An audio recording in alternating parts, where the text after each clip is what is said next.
Welcome to the Apple Productivity Suite Field Guide, and I'm David Sparks. I'm going to be your trusty guide through Apple's surprisingly powerful productivity suite. And I say that surprisingly because do you remember when the Apple Productivity Suite was kind of a joke? Remember when we had Comic Sans in the Apple Notes app and the data storage was terrible? Well, that's not true anymore. Apple has been quietly improving on these apps for years, and now they're really good. In fact, they're so good that they may solve the modern paradox of productivity software. What I mean by that is that there are so many app options out there, there's so many tools, but we feel less productive than ever. Maybe the answer for you is in the Apple Productivity Suite. Now, there's a bunch of reasons why I think the Apple Productivity Suite is great. The first is that there's zero friction. It's built right into all your devices. It works on everything. You're going to have all the tools you need on all your Apple tools without any trouble at all. Second is that I think it's good enough for most people. What I mean by that is that you're going to find tools out there that are more powerful than the individual tools of the Apple Productivity Suite, but a lot of folks don't need those power tools, and the other benefits of the Apple Productivity Suite make it the right decision for you. And of course, there's cost. The Apple Productivity Suite is free. There's no business models, there's no subscriptions. You get it as part of your ownership of your Apple devices. It's just there and it just works and everything's integrated. And there's the reliability factor as well. Apple is a $1 trillion company. They're going to be around for a while. I think you can rely on those apps being there for you for a long time. So I've been talking to a lot of people that have been switching over to the Apple Productivity Suite, but they always stumble into some little point or another. In fact, there is some power features in these apps once you learn how they work. And my goal with this field guide is to take you deep on these Apple Productivity Suite applications, learn about their integration, learn about their tools, their automation integration, and all the cool things you can do with them. And once you get that under your fingers, then you're really cooking.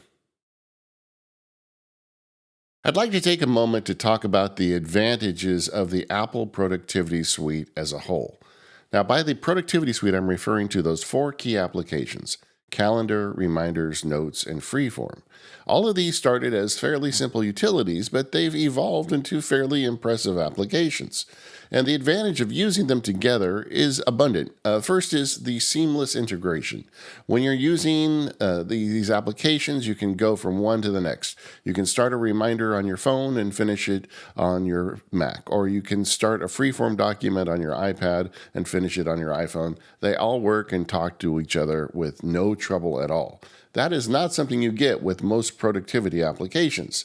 The second is that the learning curve is very slight here. Once you learn one application, you learn kind of all of them. They all work more or less the same. Now, there are refinements, and I'm going to be teaching you those throughout this course, but the learning curve here is a lot less steep than it is with other productivity applications. Another advantage is performance. With these applications, you've got native applications. They don't run through a translation layer. They're fast and efficient and battery efficient on your devices. You've also got the advantage of privacy. Apple is very focused on privacy, and that also applies with the way they handle your data in the Apple Productivity Suite. You don't need to worry about your data in the Apple Productivity Suite being sold to a third party. And sharing with these applications is really remarkable. I think it's some of the easiest sharing from any app at any cost, and I'm going to go through all of that in the course. There's a principle called the Swiss Army effect. And what that means is, when you look at a Swiss Army knife, the combination of the knife is much better than any individual tool on it. And I think that applies very well to the Apple Productivity Suite. These are all solid applications. None of them are best in class, but together they make something truly special.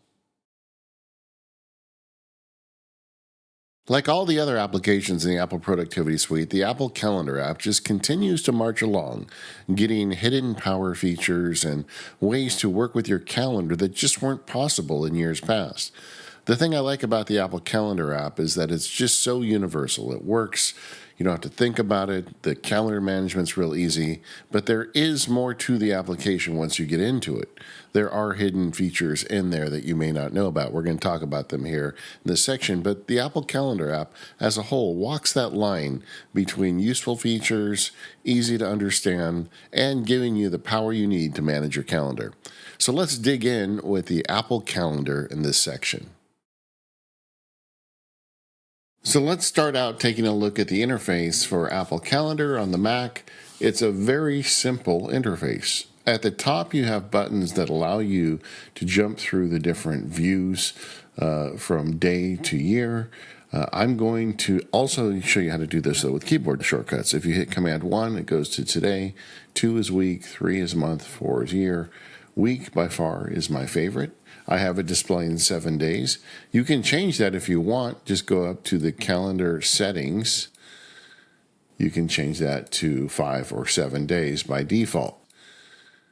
But you can go a step further if you want. There's a little trick you can use in the terminal. I'm going to go ahead and quit calendar. Then I'm going to open the terminal app.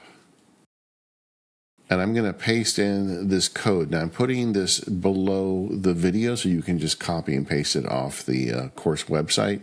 But you can change the number of days it shows. The default is 14. I'm actually going to make that 10. And if you hit enter, and then you go back to the calendar application, you'll see the week view is now showing me 10 days, which I think is about right for my screen. Other keyboard shortcuts you're going to want to know is Command T gets you to today, and Command right arrow allows you to move forward or backward with Command left arrow. So if you want to jump through, and that works also in month view. So if I go over to month view, hitting Command 3, Command right arrow lets me to move through the months coming up. I'm going to hit Command T again to go to today, and then Command 1 to go to the day view. You can see today's an open day, so I'm doing a lot of recording. You'll also see I've got some tasks listed up here. These are showing up because I have connected them in reminders, and I'll teach you how to do that in the next section. I also have an all-day appointment here in my MacSparky planning calendar, which is Apple Productivity Field Guide Production. So that's what I'm working on today. It's showing up as an all-day event over the next several weeks. You can get more information by clicking on the little calendar icon to the top left. That opens up listings of calendars by accounts. For instance, I've got most of my accounts listed in this Google Calendar, and you can see the calendars I've got showing up are checked off here. I'm going to hit Command 3 to go back to the month view, and you can see I've got a lot of stuff going on here. If I just turn these off, then my personal events disappear. Let's say I want to take out all my podcast stuff. I'll click on these two, and now my podcasting obligations disappear. And it just gives me a way to really kind of narrow down what I see in any particular calendar view. I'm a big fan of using multiple calendars. I think it's a good idea.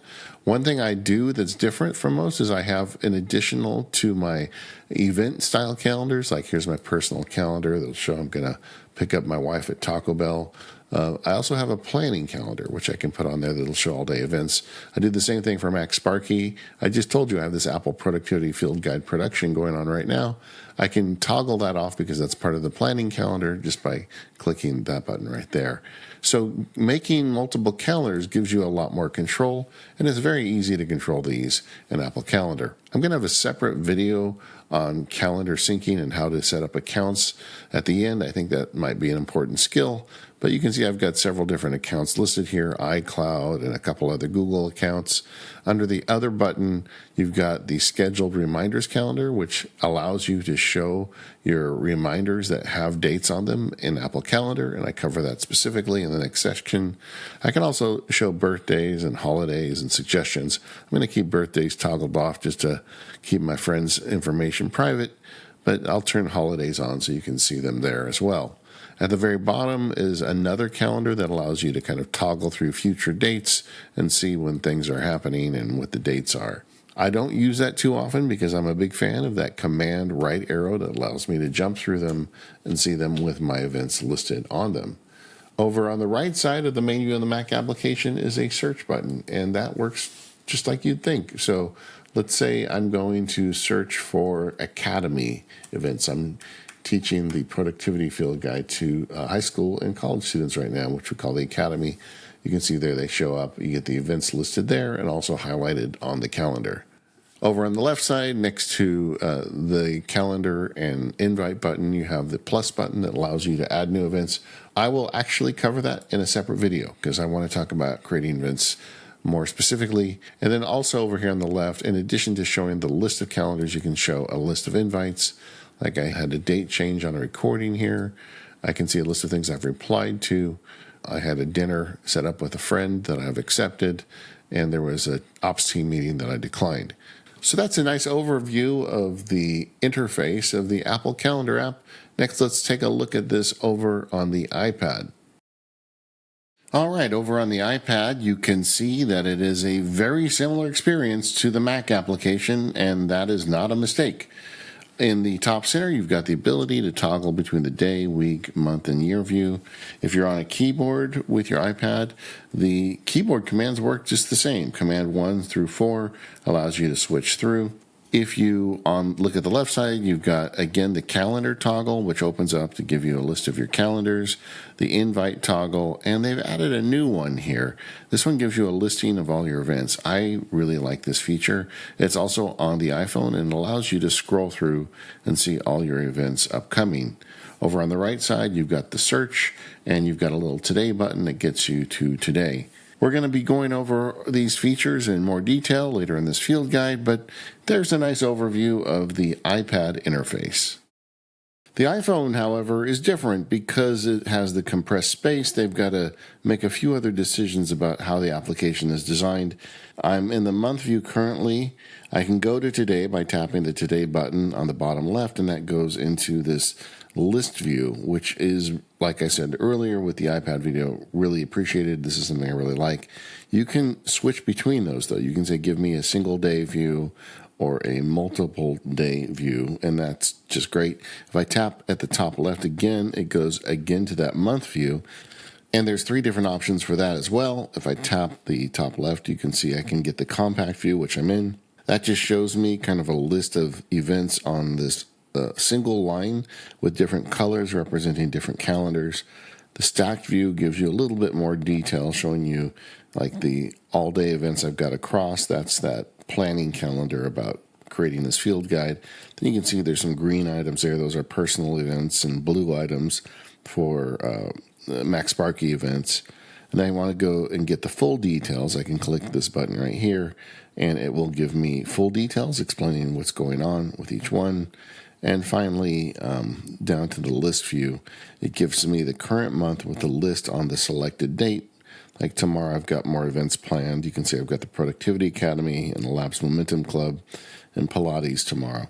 Those buttons that are normally in the top left on the Mac and iPad version are in the bottom right. So the exclamation point there gives you a calendar list where you can go through and turn off and on calendars. In fact, I see there's some overlap here. The MacSparky planning calendar for iCloud was also on. I'm going to turn that off so then I won't have that duplication when I go back to month view. And then on the invite button, you can get a list of new invites and replied invites. This monthly plus list view is my preferred calendar in the iPhone version. When I open it up, usually this is the view I have it on. It makes it really convenient. I can see what days are upcoming. I can tell what days are busy or empty, depending on how long that line is underneath it. And if I need specific details for a date, I just tap the date. Like if someone says, are you available on the 29th? I can tap that and see that I've got a Momentum Club meeting in the morning and Pilates in the afternoon. And all of this just gives me quick access to my calendar data. When Apple first released the Apple Reminders application, I wanted to laugh at it. I thought, why is Apple making a reminders and task management app? At the point, their productivity apps were really not that powerful, and the original version of Reminders wasn't that powerful either.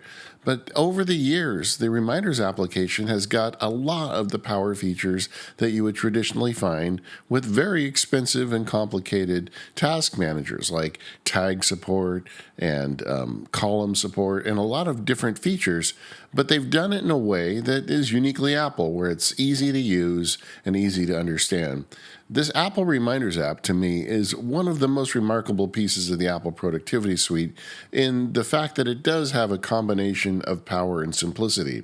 In this section, we're going to figure all of that out. We're going to learn all the details and dig in on Apple Reminders.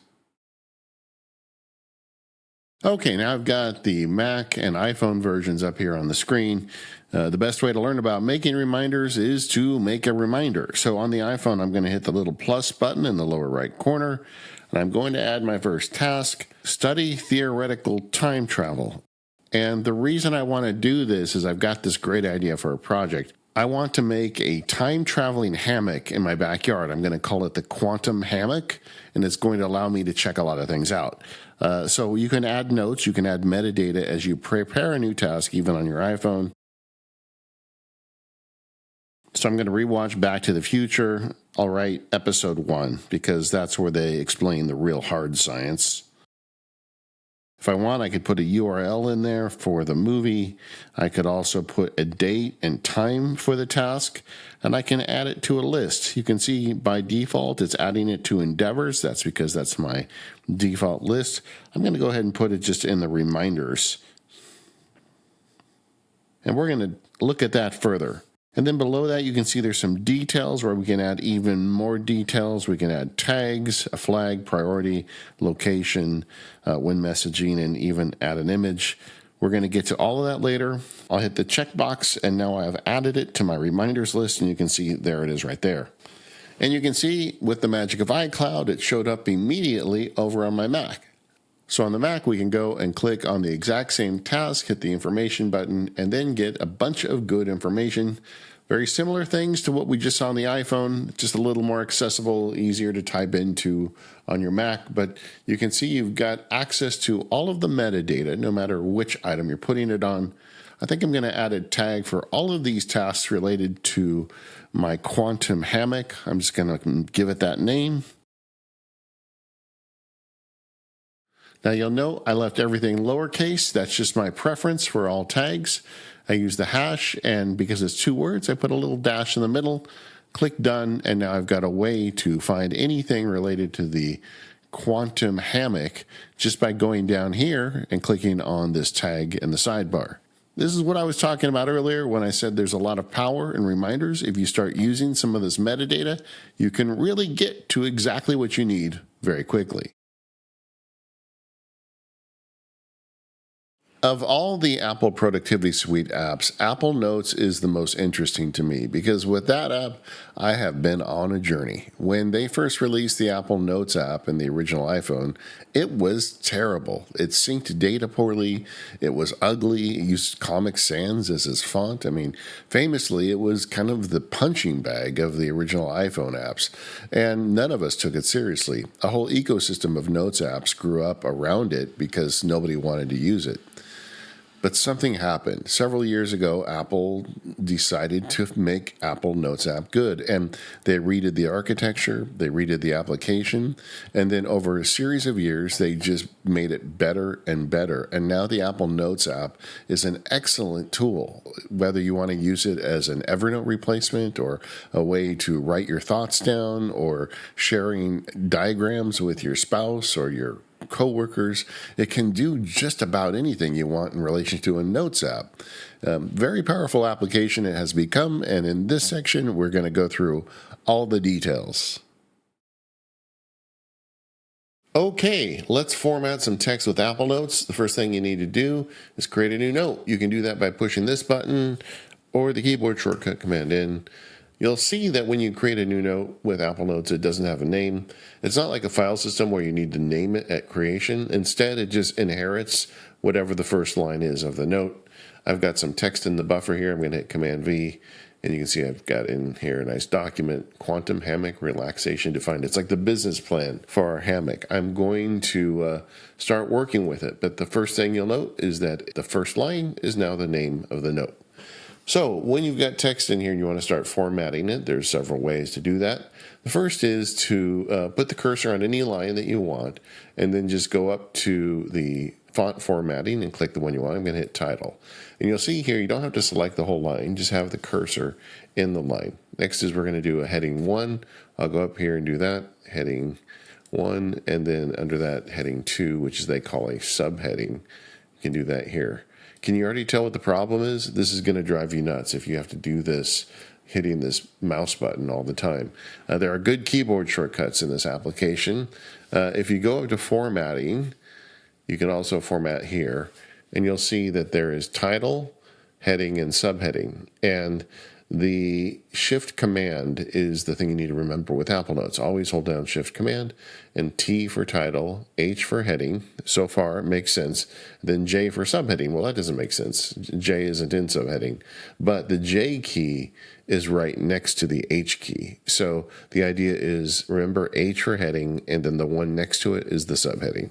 So let's just work with those right now. So I'm going to give this a level 2 or a subheading. So Shift Command J, and I can just move the mouse cursor down. This is level 1, level 2, and very quickly you can format this as you're going through it. So I really recommend you get these keyboard shortcuts under your fingers. It doesn't take long.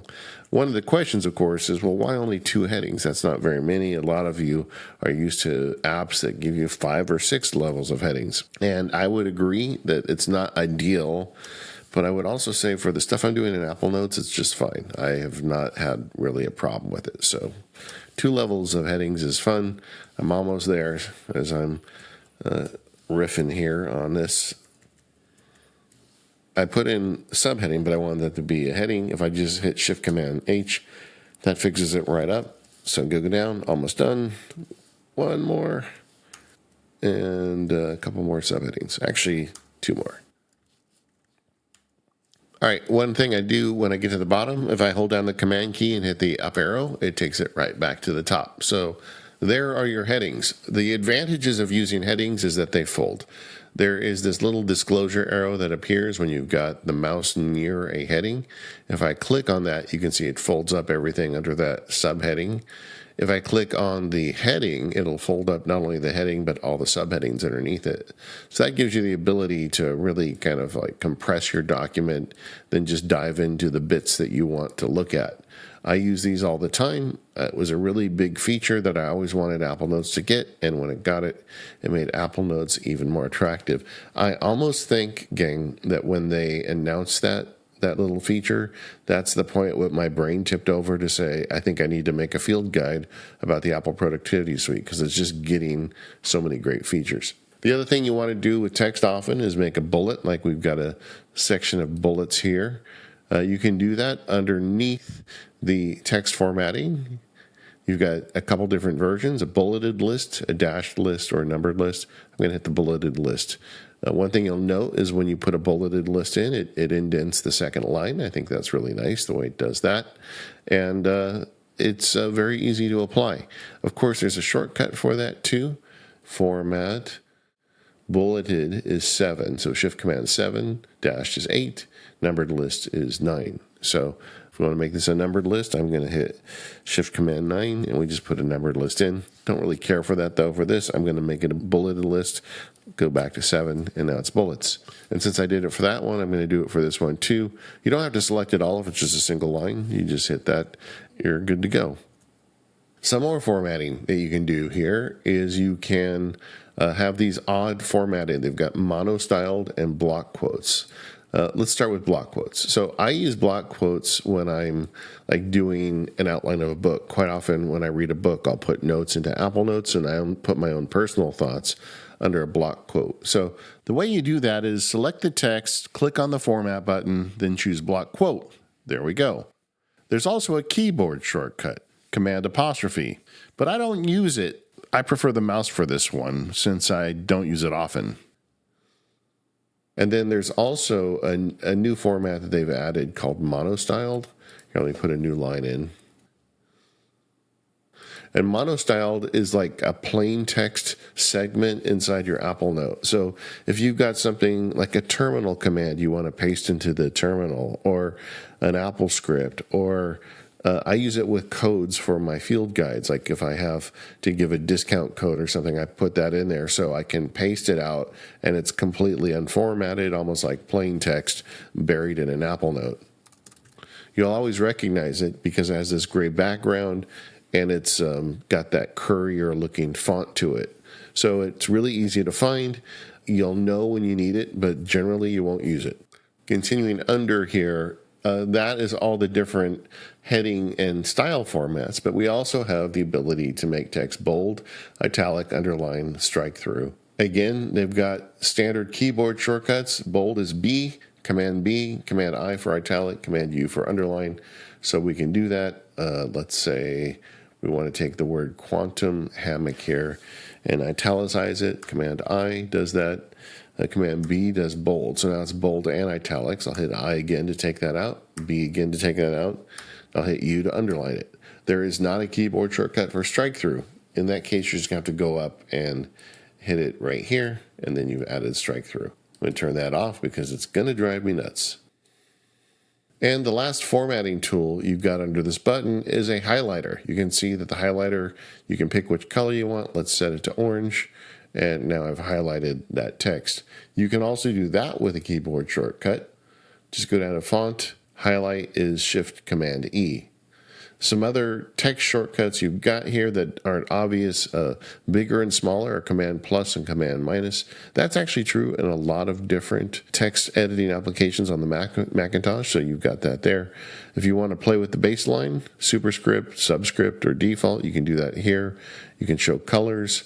You can also copy and paste style. That allows you to copy styling that you've set just the way you want and paste it to other text in the document.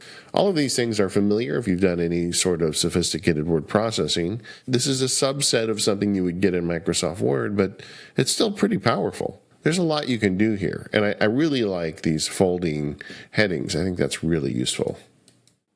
Editing text on the iPad is virtually identical to the Mac. The keyboard shortcuts still work. On the iPhone, it's a little more difficult. One thing I will note is the synchronization with Apple Notes is fantastic. I've not lost a note in years, and I feel like they've kind of got that nailed down.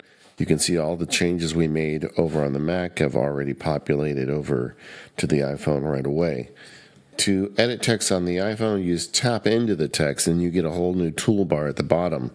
So I can select, for instance, the word quantum hammock again, and I can mark it as bold, italic, underline, strike through. I can highlight it or even attach a link to it all right here in these notes, in these buttons below. If you swipe that toolbar to the right, you'll see that the standard tool set shows up, including the text tools, which gives you another view into a lot of the same tools, plus the ability to control things like justification and bullets. When you're done, hit the check mark in the top right corner, and it goes back into view mode. As you can see, there's a lot of power with Apple Notes and text formatting. Over the years, they've picked up a lot of those key features that we need, and now you can do all of your basic and maybe some more than basic text formatting in Apple Notes. I am a visual thinker. A lot of times for me to get through an idea, I need to make a diagram. I use sticky pads. I use whiteboards. I use infinite canvas applications.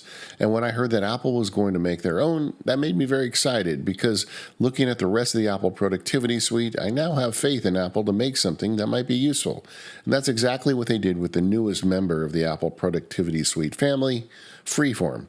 In this section, we're going to be taking a look at Apple's Infinite Canvas app. We're going to see what the limits are and where it excels. This is an excellent app for sharing, for instance. We're going to go through all of that in this section. By the end, you're going to be a pro at using Freeform to think through your ideas, collaborate with your team, plan your vacation, and a whole host of other ideas. Let's build our first Freeform board. I'm going to hit the little new board button here just to open one up. And there's actually a lot of detail in Freeform as you get into it further, but I want to just make a basic one so you can get the idea how easy this can be. So we're going to make a board. I hit the new text box item. Let's go ahead and write something in there. All right, there's our quantum hammock text. Now I'm going to take an object. I'll get this rounded rectangle. I'm going to put it right on top of it here. And there's different ways you can use text with boxes, but this is one way. And I'm going to put it in the back because you can't see the words anymore. It's in the back, and then you can see it. You'll see that it just auto-centers when I drag things around. Then I'm going to select it all, right-click, and say Group. So now I've got this thing grouped together. I can move it around. Let's put an image under that. I happen to have a quantum hammock blueprint here. I think that looks kind of nice. You see how everything just like snaps together as I pull it around the screen like that? And then let's put a sticky note up. Let's make a note. Let's make this an internal note. Jim, please check these calculations. And I can go ahead and select the sticky note, hold down the command key and spin it a little bit. I think that looks kind of cool. And I'm going to draw an arrow over to the calculations. So I'm going to go back to the objects, hit the arrow button. You see it just dropped an arrow in there. So I'll put that there, drag it down there. I don't really like the color of the arrow though. So I'm going to select the arrow, hit the color picker. Let's make that red. There you go. It stands out more. And just like that, gang, we put together our first Freeform board. It's not that difficult to get into the basics of this application. But I just wanted to show that it doesn't take a lot to get started with Freeform. Before I hang up, I'm going to go ahead and give it a name. And we're done. If I go back, you'll see there it shows on my board list. I think one of the tricks with Freeform is to just start using it.